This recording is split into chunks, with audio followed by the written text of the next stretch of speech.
Hello, faithful viewers. It's Monday.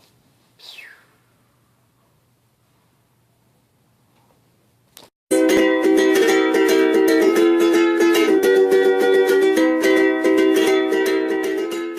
I'm wearing a headband. This is a new thing I'm trying. Looks pretty ridiculous. So up until a few hours ago, I had no idea what I was going to do for my video this week because I just didn't know what I was going to do. So I was just going to throw a couple clips together of my friend saying hi. Cue clip. Say hello, Sam. Hello! Sam, what would you like to tell our 10 viewers? My rules in life are rule number 1, don't die, and rule number 2, don't cause anybody to break rule number 1. That's it. Yeah. I'm not going any further this time around. We're in Kevin's house. See how it's like nice? Yeah. Oh, dude. Because it's Kevin's. We're matching tie-dye. I'm so uncomfortable. And then just like hope for the best. Do a nice little filler week because nobody else posted last week, guys. Yeah, I know I can't say anything I missed the week before. But anyway, a couple hours ago, I got a purpose in life. Or for this video at least. So prepare yourself, this one's gonna get ranty. So I'm sure you've all heard of the fake geek girl.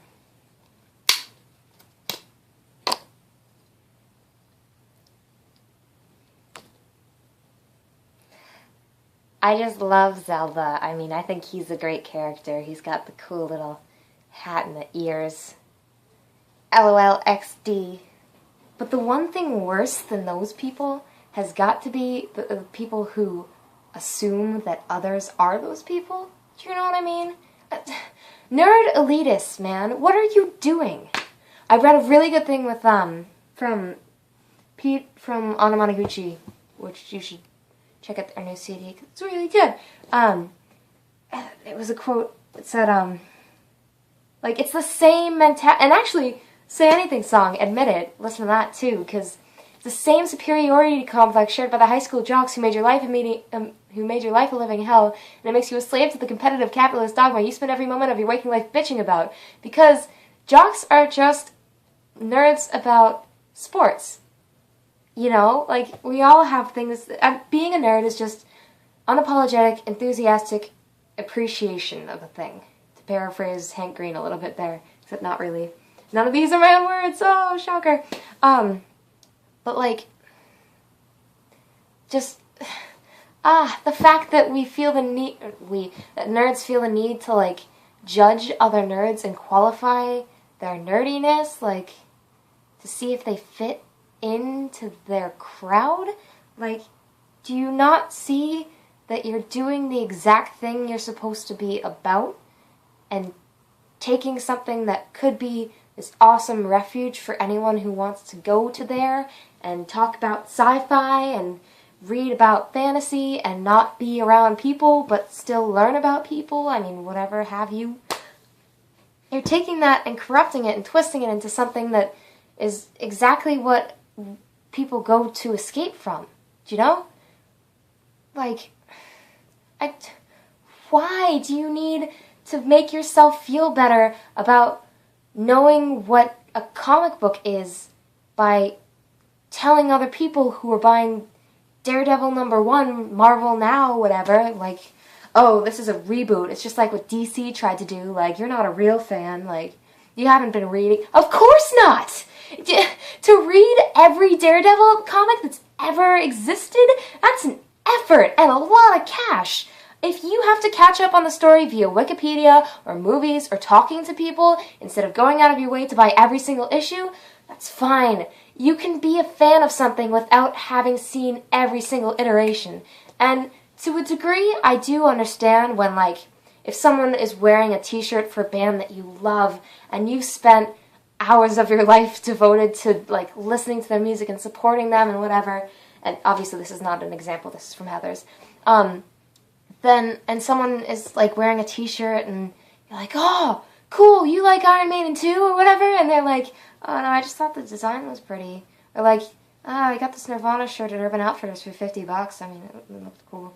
And you're disappointed because you wanted to talk about how Nevermind changed your life.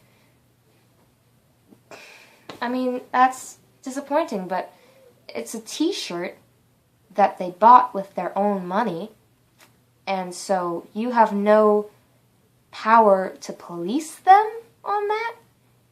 If they think a design is cool and they buy the shirt, then that's their business? I don't know.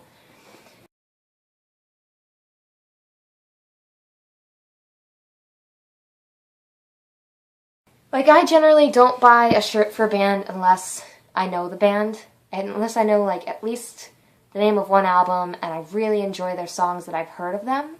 Even if it's just one or two songs, if I really, really like them, then sure, and the shirt looks cool, like, yeah. I mean, and I do get the frustration with people who buy band shirts for bands they don't like.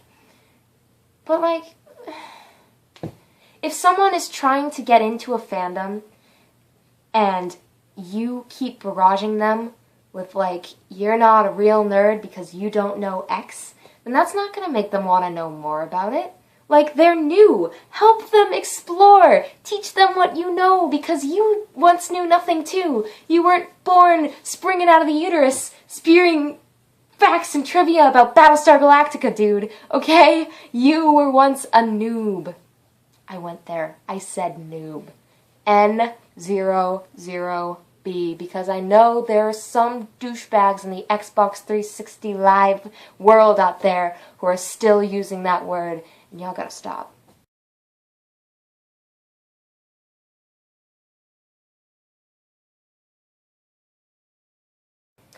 So, why do I bring up this discussion today?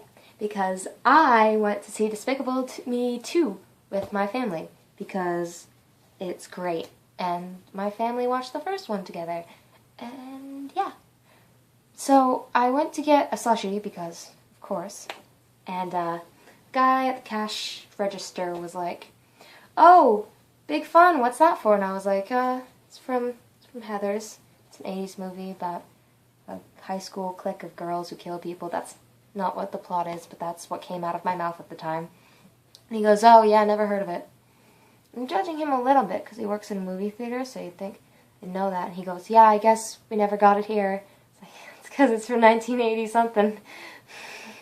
You're silly.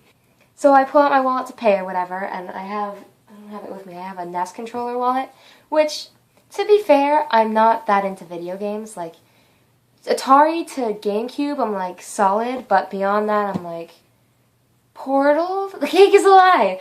Arrow to the knee, guys! I don't know anything. But I thought the wallet was cool, and I bought it like 3 years ago. So, you know, it looks like a controller. It's neat. So I whip it out or whatever. Oh, okay. So I pull it out or whatever, and the guy goes, "Oh, that's a cool wallet. Do you actually know what it's from, or do you just think it looks cool?" And I'm fucking floored. Because I've heard about this happening, like, on the internet, but I was like, is this guy for real? Like, you're really gonna call me out on being a geek at a movie theater where I'm, like, what?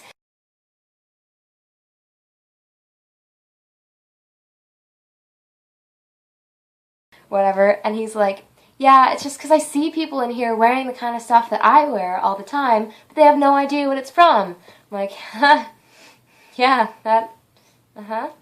He's like, "Okay, well, here, enjoy your movie." And I was like, "I will." And walking away, I turn to my dad and I go, "If one more elitist geek asshole accuses me of being a fake nerd, I will punch someone in the throat." And I will, if another person does. I work at a store that sells comic books and movies. And, I should not feel the need to validate or qualify my nerdiness to strangers. I can't believe that people are still doing this.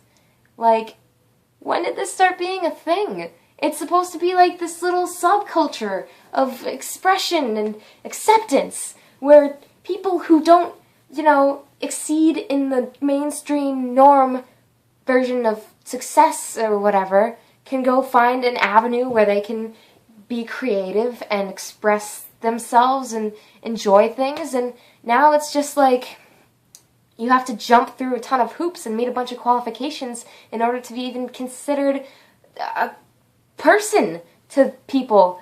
And it's always chicks. You don't see any guys in Green Lantern shirts getting called out like, oh, who's your favorite Lantern? Yeah, there's more than green. You don't see that. You see a girl in a Batman shirt getting asked like, oh, who's your favorite Batman? Like, who's your favorite Robin? I see it all the time at work, in life, at school, and just leave people alone. Like, just be accepting, please. If someone wants to be interested in the thing that you love, then the headband is not working. Then, like, show them the way, you know? Take the 3D glasses off that preteen, hand them a copy of Runaways and be like, yo, read this. That's it. That's all you gotta do. Anyway, that's my rant for Monday. Hope it all worked. Be kind to the geek girls of the world. Be kind to the noobs. Be kind to the people who have been reading Batman since its inception. I don't think there are people like that alive anymore, but you know what I mean. Be kind, be accepting, be open-minded, and teach people. Don't discourage them from getting involved in something because you feel the need to make yourself feel better by putting other people down. Because that's just freaking bullying, man. And if cyberbullying taught me anything, it's that that's not good, and they can call the cyber police on you. Okay. Bye.